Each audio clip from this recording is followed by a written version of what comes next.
নমস্কার বন্ধুরা, সবাই কেমন আছো? আশা করছি সবাই ভীষণ ভালো আছো। তো তোমাদের জন্য আজকে আমি আরও একটা নতুন ভিডিও নিয়ে চলে এসেছি। তো তোমরা ভিডিওটা দেখতে থাকো। তো আমি বেসিক্যালি একটা ব্লগ ভিডিও নিয়ে চলে এসেছি তোমাদের জন্য। তো এই যে ছবিটা দেখতে পাচ্ছ, তো এটা ছিল আমাদের অফিসের একটা অফিস কালিগের মেয়ের জন্মদিন। 5 বছরের অনুষ্ঠান ছিল বড় করে, তো সবাইকে ইনভাইট করেছিল। তো আমরা এই কজন মিলে গেছিলাম উবের বুক করে অফিস থেকে। অফিস অফ হওয়ার পর তারপরে বেরিয়েছিলাম অনুষ্ঠান বাড়িতে গাড়িতে করে। তো তারপরে আমরা ওখানে নামার পর সবাই দাঁড়িয়েছিল স্যারের জন্য, মানে আমাদের বসের জন্য। বস আসার পর তারপর সবাই যাবে ভিলার মধ্যে। তো তখন একটু ভিডিও ক্লিপ নিয়েছিলাম। তো তারপর আসার পর সবাই মিলে একসাথে আমরা অলরেডি ভিলার মধ্যে যাই, আর সেখানে গিয়েও একটু একটু করে আমি ক্লিপ নিয়েছিলাম। তো সবাই খুব আনন্দে হাসি খুশি মজা আড্ডায় বেশ দারুণ কেটেছিল আমাদের সেই দিনটা, রাতটা। তো 3-4 জন্মদিন ছিল পুচকিটা, সেই পুচকিটাকে নিয়ে একটু ভিডিও বানিয়েছিলাম। তো এটা হচ্ছে আমাদের বার্থডে গার্ল। তো বার্থডে গার্লকে নিয়ে একটু ভিডিও না বানালে হয়? যার জন্মদিন, দিনটা তো তার জন্য স্পেশাল, আর সেই স্পেশাল দিন নেই, তার জন্যই এত কিছু আয়োজন করা, আর তার জন্যই আমাদের সেখানে যাওয়া। তো এখানে কফি পকোড়া স্টল ছিল, ফুচকা স্টল ছিল। তো আরেকজন দেখো পাগলের মতো নাচতে শুরু করে দিয়েছিল, অলওয়েজ করে সবসময়। তো এটা ফটো হচ্ছে না ভিডিও হচ্ছে বুঝতেও পারিনি, নাচতে শুরু করে দিয়েছে।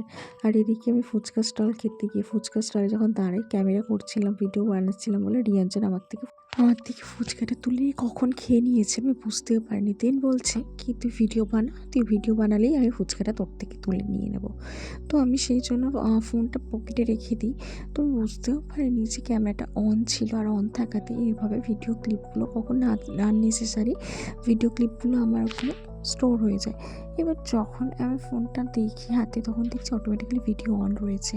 তো যাই হোক, আমি ক্লিপগুলোকে এডিট করে আর বাদ দিতে পারিনি, সেই জন্য আমি এটা স্পিডে তোমাদেরকে দেখিয়ে দিলাম, যেহেতু অনেকটা মাঝখানে ক্লিপগুলো ছিল সেহেতু। তো তারপরে কেক কাটিংয়ের সময় চলে এসেছিলো। কেক কাটিং শুরু হয় এবং খুলে খুলে আরও অনেকগুলো বাচ্চারা চলে এসেছিলো সাথে একসাথে কাজ যে চলতেছিল, কেক কাটিং চলছিল। তো বেশ ভালো আর মজারই লাগছিলো, কারণ বাচ্চাবেলা এরকম জন্মদিন পালন করলে সেই মেমোরিজগুলো কিন্তু সেই তার জীবনে, বাচ্চাটি যখন বড় হয় তখন কিন্তু সেটা সারা জীবনের মতো সেই স্মৃতিগুলো রয়ে থাকে, এবং সে পরে ছবিগুলো দেখলে তখন কিন্তু তার ছোটোবেলার মেমোরিজগুলো থেকে যাবে, মানে ভালো লাগে দেখতে। তো যাদের এরকম হয়েছে, যারা বড়োবেলায় সেগুলো দেখতে পেয়েছে, তারা সত্যি খুব সৌভাগ্যবান আমি মনে করি। কারণ জন্মদিন সেলিব্রেশনটা তো সবার কপালে থাকে না, সে ছোটো হোক বা বড়ো। তো যাদের সত্যিই বাড়িতে এরকম সেলিব্রেশন হয় তো খুবই ভালো, আনন্দের, আর দেখতেও ভীষণ ভালো লাগে, যেটা আমার জীবনে হয়নি। তো সেই জন্য এই জিনিসটা নিয়ে ছোটো থেকে খুব আফসোস ছিল। তো এখন যাই হোক, বর্তমানে অফিস যাওয়ার থ্রুতে অফিসে সেলিব্রেশন হয় ছোটো করে, তো সেই জন্য তাও একটু ভালো লাগে। কিন্তু আগে কখনো ছিল না এরকম কিছু আমার জীবনে, তাই জন্য যাদের হতো তাদের দেখতে ভালো লাগলেও নিজের জীবনে কখনো হয়নি বলে দিনটা নিয়ে কোনো এক্সপেকটেশান ছিল না বরাবরই। যাই হোক, তো তারপরে আমরা কিছু ফটো ক্লিপ নিয়েছিলাম। তো যেহেতু গেছিলাম সেজেগুজে সবাই মিলে, তো একটু ছবি না তুললে হয়, তাই সবাই সবার মতো করে ছবি তুলে নিয়েছিলাম এবং খেতে বসেছিলাম। তো খাওয়ার পরেই এবার পালা ছিল, অনেকটা রাত হয়ে যাওয়ার ফলে বাড়িতে ফিরতে পারিনি। তো তাই দিদির বাড়িতে গেছিলাম। তো দিদি আমার জন্য একটু আগে এসেছিলো, তো একসাথে যাওয়া। দেন বাড়িতে এসে, দিদির বাড়িতে এসে ড্রেস ফ্রেস চেঞ্জ করে একটু ভিডিও ক্লিপ নিয়েছিলাম, অ্যান্ড দেন কিছু ফটো আর হচ্ছে রিলসও বানিয়ে নিয়েছিলাম সুযোগ পেয়ে। তো তারপরে মেকআপ রিমুভ করে নেওয়ার পর একদম ফ্রেশ হয়ে নিয়ে তারপর শুয়ে পড়েছিলাম। আর সকালবেলা কখন যে রাত কেটে গেল বুঝতেও পারলাম না। তো তারপর সকালবেলা ঘুম থেকে উঠে একদম ফ্রেশ হয়ে মুখ ফুক ধুয়ে দেন তারপরে দিদি সকালবেলা ডাকতে চলে এসেছিলো। আর যে দিদিদের ঘরের জানালাগুলো ছিল, যে এই ঘরটা মনে পড়েই থাকে, ওরা ব্যবহার সেইভাবে করে না, তো সেহেতু ঘরের যে শাটারগুলো ছিল একদম খুলতেই চাইছিল না, পুরো এগুলো একদম টাইট হয়েছিল, লকগুলো এতটাই মানে টাইট যে আমার একার দ্বারা সম্ভব হচ্ছিল। তারপর অনেক কষ্টে এগুলোকে খুলতে পেরেছিলাম। দেন তারপরে একদম লাস্ট করে মুখ ফুক ধুয়ে বসেছিলাম। তো দি তারপর চা বিস্কিট নিয়ে এসেছিলো, তো সেগুলো দির সাথে গল্প করতে করতে খাওয়ার পর একটু আর কি দেখছিলাম বাইরের জানলার ধারে একদম ফাঁকা, সেইভাবে কোনো রকম কোনো আশেপাশে কাউকে মানে দেখা যায় না। আর এদিকে লোকজনের সাথে তেমন কোনো কারোর পাশের বাড়ির কারোর কথাও তেমন হয় না, সব যে যার ঘরের মধ্যে সীমাবদ্ধ থাকে। আমাদের এদিকে যেমন একটু তাও বাইরে বের হলে কথাবার্তা হয়, তো ওদিকে একদমই হয় না। দিন তারপর সকালে চা ব্রেকফাস্ট করার পর দিন আমরা শুরু করেছিলাম। দির কিচেনে গেছিলাম, দেখলাম রান্না করছে, তো ওখানে আমি ভাবলাম দি আর আমি বেগুন ভর্তা বানাবো। তো বেগুন ভর্তা বেগুন, টমেটো, কাঁচা লঙ্কা, রসুন সব একত্রে সমস্ত কিছু রেডি করে নিয়েছিলাম বেগুন ভর্তা বানানোর জন্য। তো দি বেগুনগুলো কেটে নিয়ে ভালো করে রসুন দিচ্ছে, যেহেতু ওর হাতে নেল এক্সটেনশন করা ছিল, তো সেহেতু ও দিতেই পারছিল না। তারপর আমি কী করেছি, পুরো বেশি বেশি করে কেটে তার মধ্যে দিয়ে দিয়েছি। দেন ওগুলো আঁচের মধ্যে দিয়েছিলাম, ভালো করে তো পুড়িয়ে নিতে হবে, না হলে তো বেগুনটা ভালোভাবে সিদ্ধ হবে না। তো সেহেতু ভালো করে বেগুনগুলোকে কিন্তু তেল মাখিয়ে নেওয়ার পর কাঁচা লঙ্কা আর রসুনগুলো ভিতরে দিয়ে টমেটো ওর সাথে দিয়ে একসঙ্গে ভালো করে পুড়িয়ে নিয়েছিলাম। আর দিন ধনে পাতা আর যে সমস্ত মশলা ইনগ্রিডিয়েন্টস লাগবে সেগুলো দিদি সাজিয়ে দিয়েছিল, যে ওগুলো তো পরে লাগবে, সেই জন্য দিদি সেগুলো রেডি করে দিয়েছিল। তো বেগুনগুলোকে ভালো করে মানে দুদিকেই এপিঠ ওপিঠ ভালোভাবে কিন্তু ফ্রাই করে নিয়েছিলাম, যাতে বেগুনগুলো একদম ভালোভাবে ফ্রাই হয়, শক্ত না থাকে, আর খেতে কিন্তু সুস্বাদু হয় সেই জন্যই। তো ভালোভাবে এগুলোকে কিন্তু ফ্রাই হতে একটু টাইম দিয়েছিলাম, আর একদম অল্প আঁচে দেওয়া ছিল, যাতে এটাকে সুন্দরভাবে হালকাভাবে হিট হতে হতে কিন্তু এই জিনিসগুলো সেদ্ধ হয়। দেন তারপর এগুলোকে আস্তে আস্তে তুলে নেওয়ার পর চালগুলোকে আর খোসাগুলোকে ভালোভাবে আলাদা করে ফেলে দেওয়া হয়েছিল। দেন তারপরে খোসাগুলোকে একটা একটা করে বেগুন আর টমেটোর আলাদা করে দেওয়ার পর কিন্তু বেগুন আর টমেটো আর যে সমস্ত ইনগ্রিডিয়েন্টসগুলো ছিল সেগুলো ভালোভাবে একটু হাত দিয়ে মেখে নিয়েছিলাম।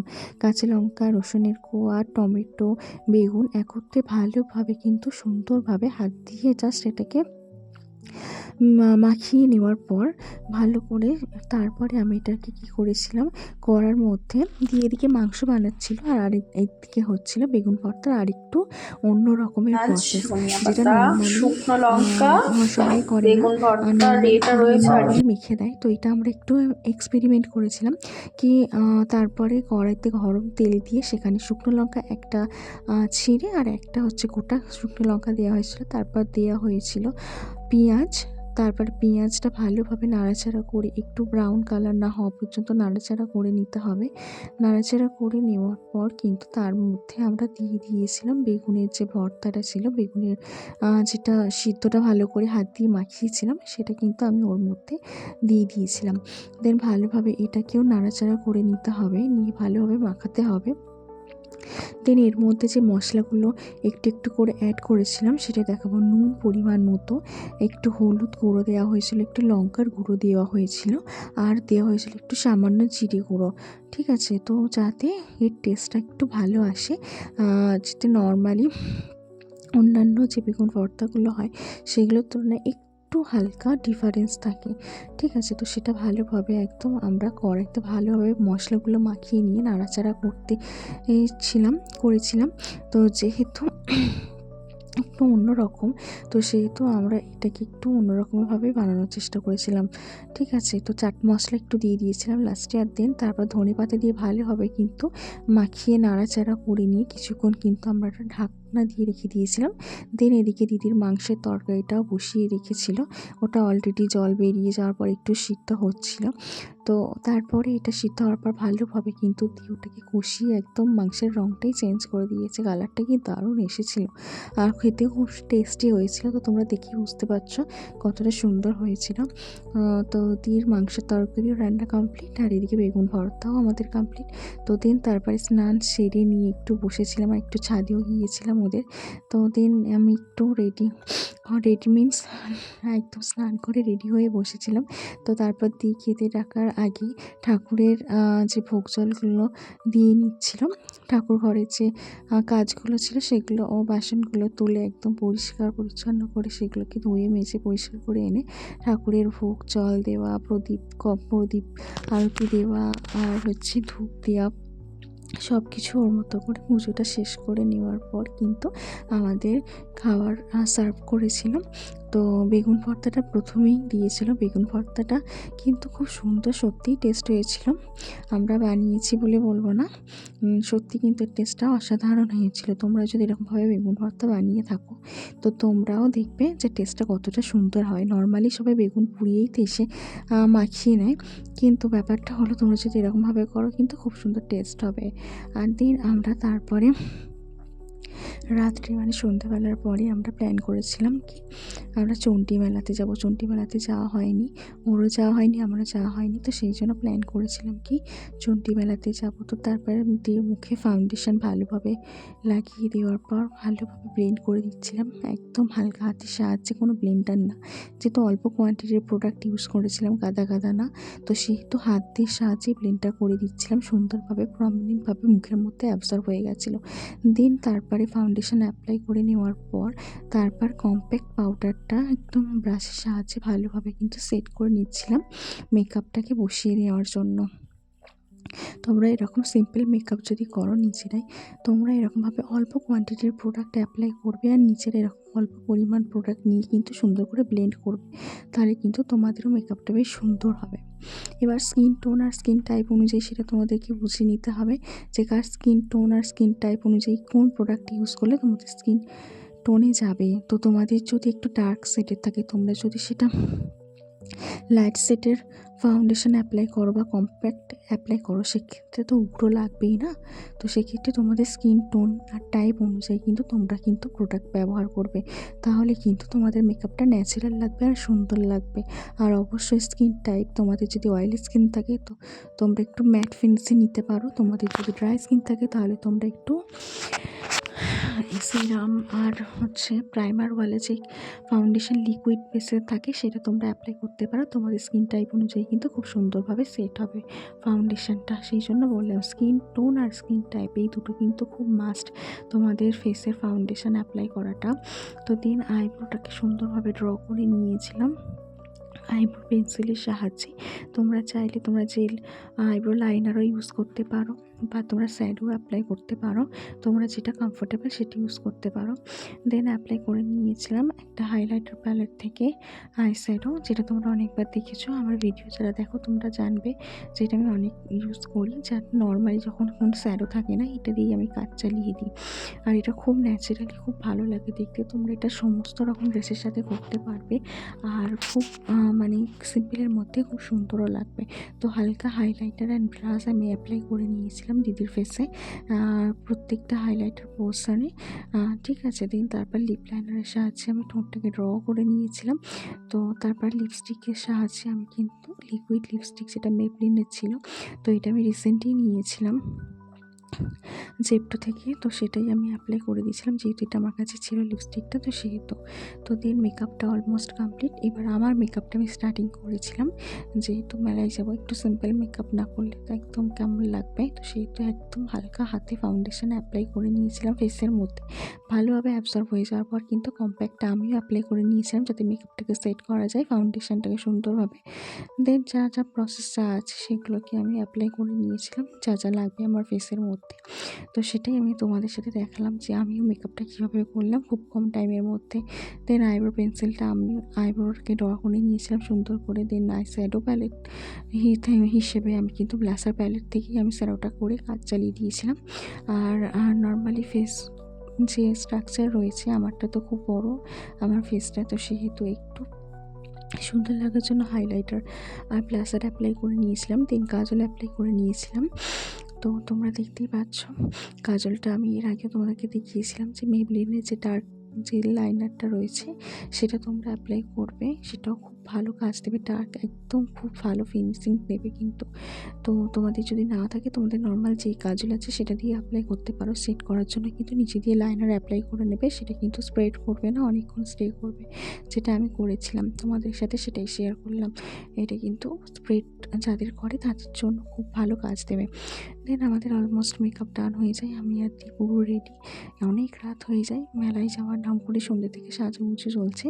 দেন তারপরে আমরা 8টার পর বেরিয়ে পড়ি। তো তারপরে মেলার প্রবেশ একদম এত ভিড়, এত ভিড়, এত পরিমাণে ভিড় হচ্ছে,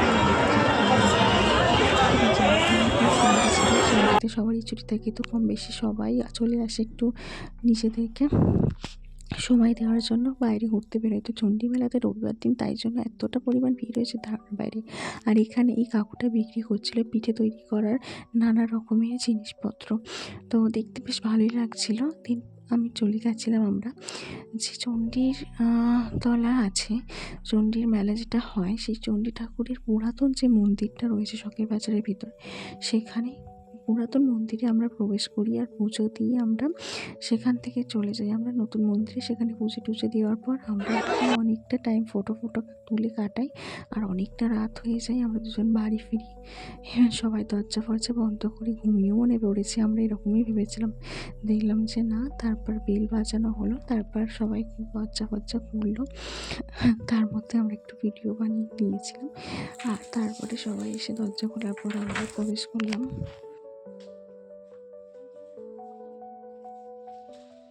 আমি তো ভাবলাম কি শ্বশুর হয়তো খুব রেগে গেছে, অনেক রাত হয়ে গেছে। দেখলাম যে না, দরজা খুলে দিল আর পোলাইটলি কথা বললো। তো আমি ভাবলাম যাক বাবা, আমাদের এখানকার শ্বশুর থেকে অনেক বেটার। আমাদের এখানকার শ্বশুর শাশুড়ি হলে মনে ঝাঁটা মেরিয়ে বাড়ি থেকে বের করে দিত। তো ওখানকার মানুষজন দেখলাম যে একটু আলাদা, চিন্তা ভাবনাও আলাদা।